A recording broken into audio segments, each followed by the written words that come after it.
Yo, what's going on, snipers, and welcome back to our Detroit Red Wings franchise mode here in NHL 21. So in last episode, we picked up a new head coach. We also picked up a couple new free agents, and then we also decided to start up the season simulation. And as you can see, this team is performing a lot better than they have in previous seasons. We're now 28, 18, and 3 this year, and our offense has actually been vastly improved with our new head coach signing. As you can see, Stefan Bouillon leading the team with 37 goals in 49 games, which is pretty crazy. He's on pace to maybe have like a 60-goal season if he continues at this rate. And yeah, this team is looking pretty good, so we might not even make any trades in this episode just because this team literally has a lot of depth in terms of we could call up guys from the AHL that could end up playing on our bottom six if need be. Like guys like Powell, for example. Wong could jump up.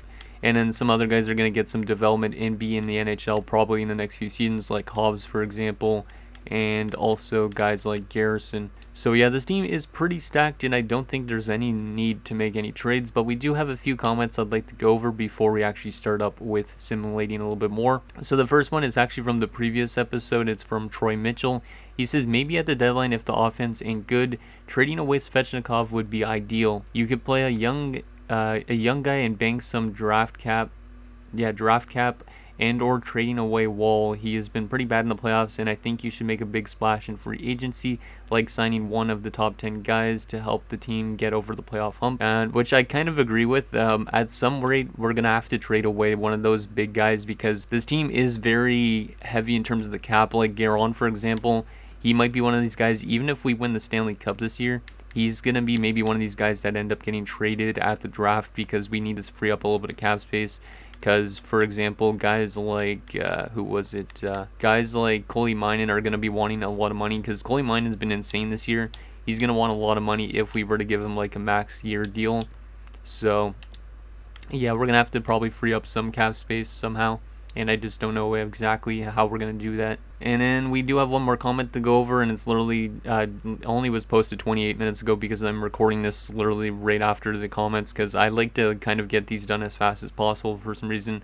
So anyways, it's from HawksFan88. He says, definitely keep the team together right now. The team is doing very well, and I'm looking forward to seeing how the rest of the season goes, which I totally agree with. This team has been way better than previous years because previous years we were really good defensively and like our special teams were pretty solid, but this team just never picked it up in terms of offense. Like it was just never scoring at 5-on-5 and all that, but now it seems to be all coming together, which is huge for us. So yeah, anyways, let's start simulating a little bit more, and we'll go right to the trade deadline. And we probably won't make a trade, but we could always just look and see what's out there in case. So yeah, let's go to a day before the deadline, see if this team can continue winning some games. Hopefully we can. And we started off with a win and a loss and a couple more wins. Yeah, the offense has still been pretty good because we're scoring like 5 goals in a lot of these games.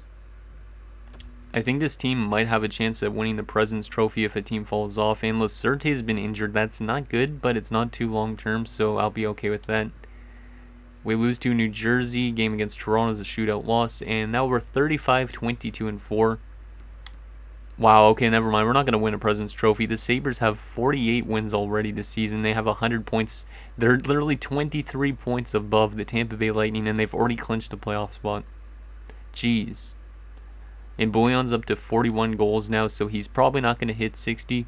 He could, but I don't know if he will. But yeah, literally, we're not going to win a President's Trophy easily. The Canucks and the Sabres are literally killing it this year. Let's see. Okay, let's take a look at our player stats again quickly before we actually get into the trade deadline. Just want to make sure everybody's still playing pretty solid, which I think everybody is. Plus minus is not really that much of a problem. The fourth line's been minus, but it's okay. It's not the end of the world. Like I said, we could always call up a guy from the AHL if need be. And then on defense, Wall's up to 50 points. Nice. Yakubov has no points as a jump in. Biggs is a really good scorer for a defenseman. He's got 14 goals this year. Huh. Larson's having a pretty good season as well. Okay. Not too bad. Goaltending-wise is kind of getting a little bit worse. It's a bit concerning, but maybe we'll play better in the playoffs. And depth-wise, no points from our depth guys. Okay. And then Lacerte has been pretty good so far as well, but he's been injured. the last few days. Okay. So yeah, let's hop into this trade deadline. I don't think we're going to make any trades, but I will take a look at what's out there on this trade deadline. And we will go in as a buyer and just see if there's anything out there. I don't think we're going to make any deals. I just don't feel like this team needs really anything. Like, there's some good defensive options out there, but we don't really need defense. There's goaltender, but this guy's literally signed for $11 million for 6 years. Like, there's not really much in terms of rentals. Yeah, I don't really think this team needs to make any trades. Like, honestly, we have the best team we've probably ever put together. Like, if we look at our roster and look at our overalls, like, this team is pretty stacked. Like, even in the AHL team is doing really well. So I don't think it's necessary. Yeah, I don't think I'm going to make any trades. I'm just going to roll with this team for the rest of the year. Because, like, I don't think it's worth it to kind of just do that.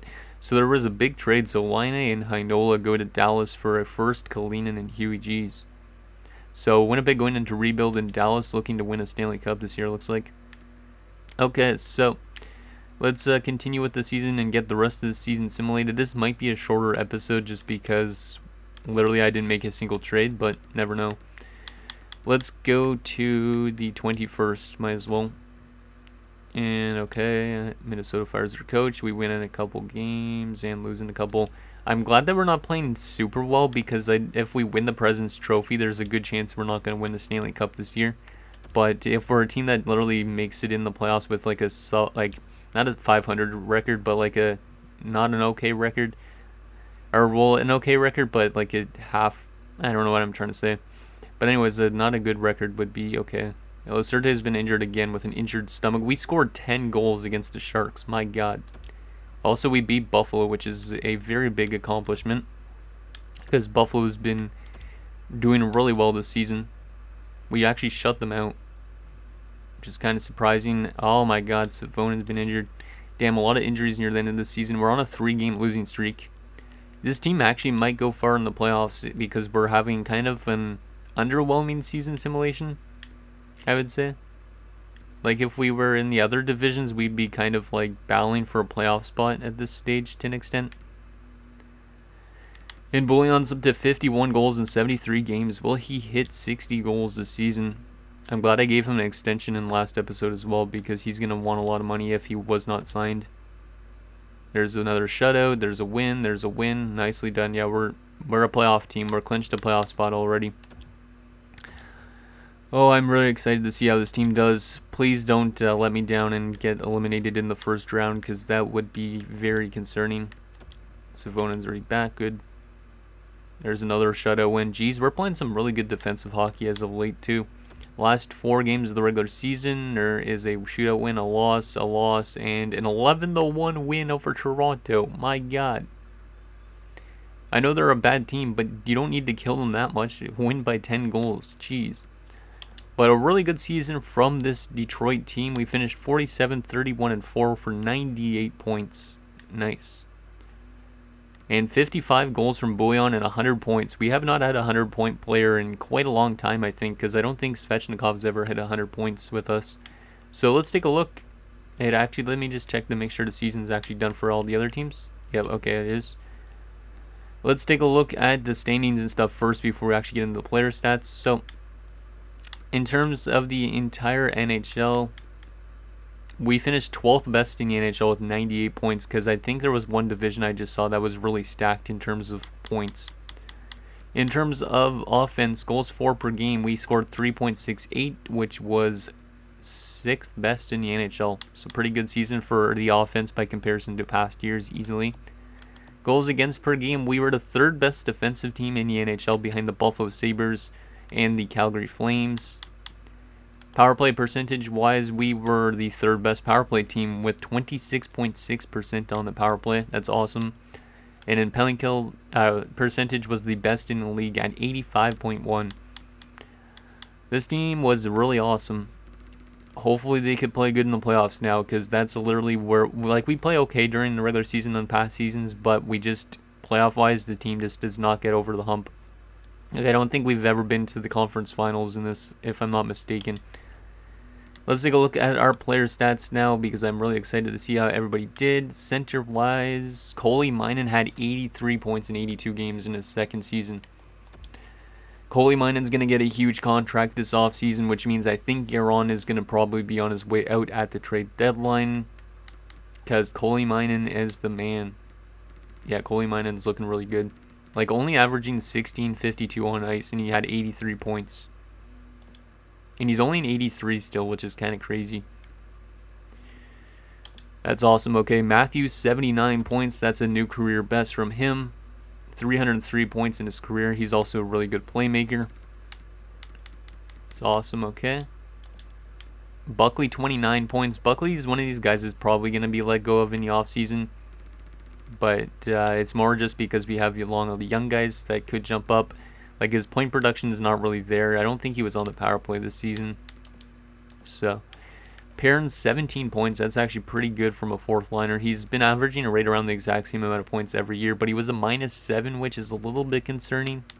But he is on the shorthanded like penalty kill unit, and he is only averaging 934 on ice, which is a little bit concerning in that sense. But his face-offs is why we have him on the team, but he's probably going to be gone this offseason as well, I would assume, just because we need to make room for some of those young guys jumping up, like Powell, for example.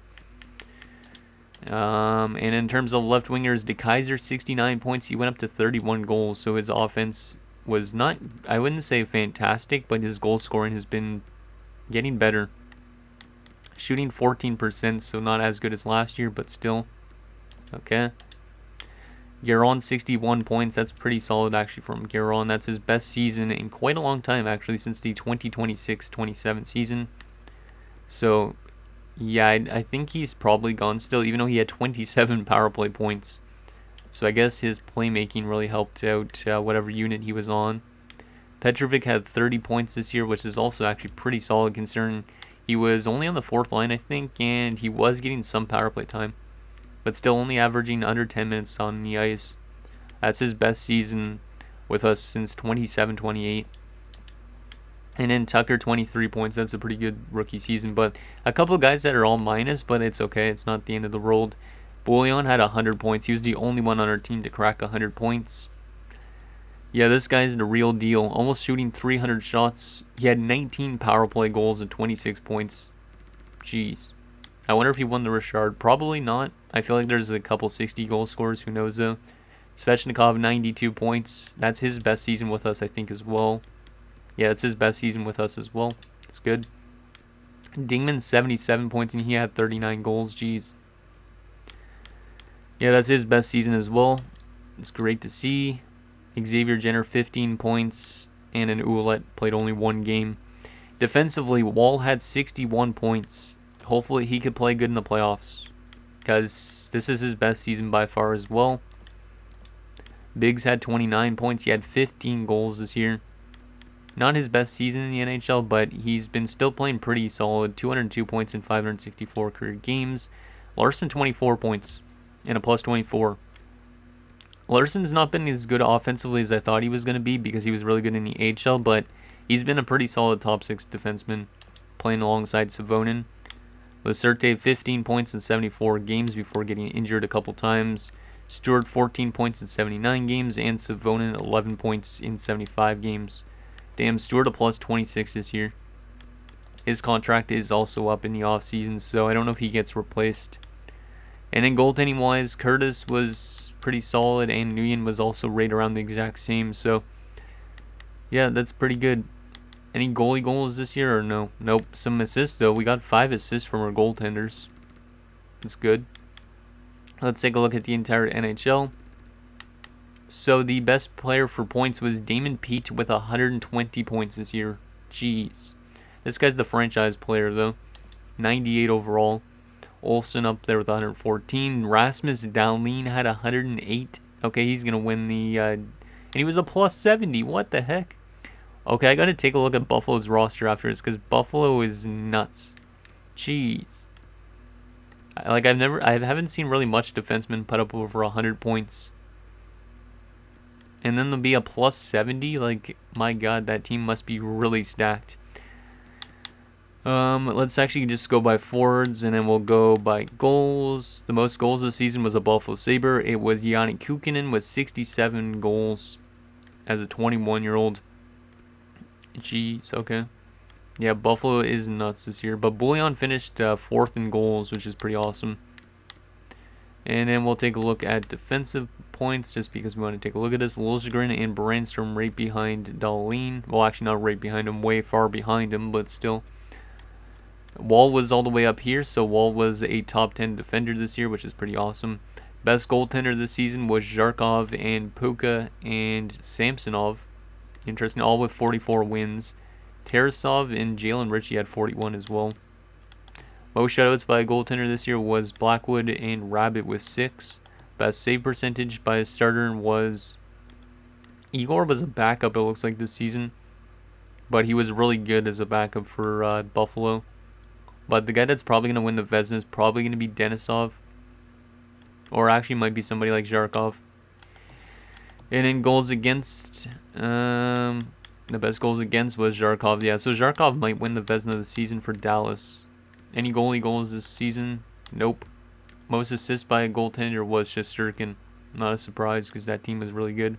Best rookie for points this year was Magnus Steen with 66. Okay. And that's that.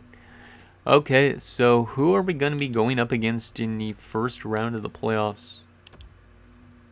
Kind of interested to see how this team is in the playoffs this year. The Tampa Bay Lightning. Well, that's kind of weird because I literally just recorded the Atlanta Thrashers episode and literally we're playing Tampa Bay in round 1 as well. So we're playing Tampa, I think, for the 3rd straight year in this franchise mode, if I'm not mistaken. Let's advance right to that day. But let's take a look at what their lineup looks like. It's probably very similar to past years. Hopefully we could beat them this time around, though. So they got Ludwig Enroth, who's up to an 89 overall with Francisco Pinelli and Mikko Rantanen. So a very good top line. Second line-wise, they got Jordan Greenway, Braden Point, and Troy Terry. A very good second line. The third line, it drops off a bit. They got George St. Denis, Liam Arnsby, and Maxim Kajevic. Or, yeah, I think it's pronounced Kajevic. I don't even know. Fourth line-wise, they got Chase Whitmore with Vitaly Koltsov and Dwayne Addison. So overall-wise, I like their forward core. It's pretty balanced, and it's probably pretty similar to us to an extent. We might be a little bit better overall-wise, but it's probably pretty close. And then defensively, they got Mikhail Sergachev, who's up to a 91. Jeez.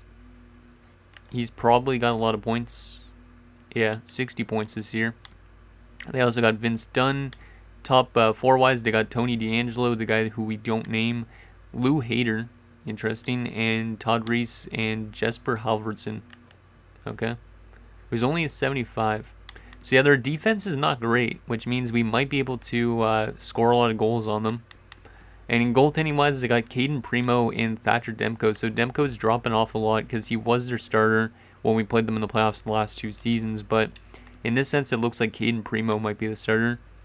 And then depth-wise, they got JT Miller and Steven Adamski. So overall-wise, I think we might be able to beat them. They do have a good offensive core, but their defense is not great. Their goaltending is not the greatest either.